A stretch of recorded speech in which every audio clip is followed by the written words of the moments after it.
The Nepal government has ended solo expeditions on Mount Everest and other mountain peaks which are higher than 8,000 meters. Now, according to the Sixth Amendment to the mountaineering regulation, which came into force on Tuesday, a high altitude support staff or mountain guide is mandatory for every 2 climbers for peaks above 8,000 meters, and that includes the 8,849 meter tall Mount Everest.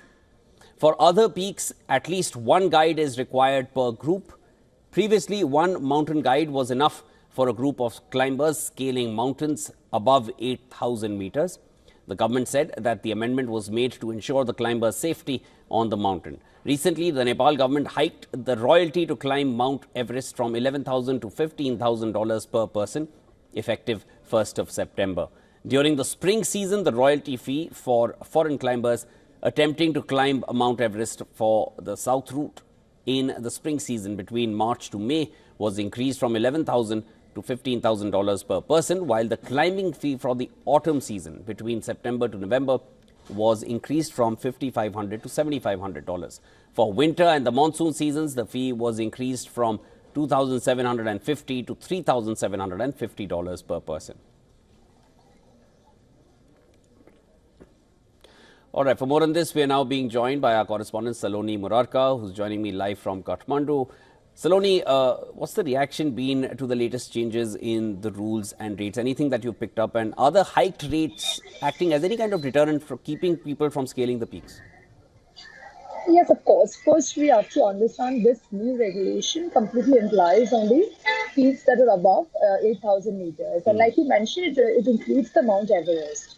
While this new regulation has both positive and negative impacts on the country's tourism industry, for as we say, if you look at on the positive side, it definitely ensures and enhances climbers' safety and also reduces the risk associated with the missing people and the sudden health emergencies and the natural disasters, marking Nepal as a safer climber and trekking destination.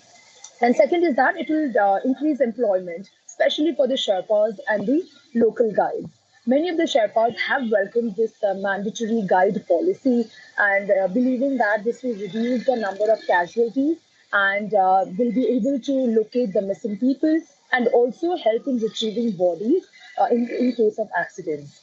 With this better management of the expedition industry will definitely boost the country's economy.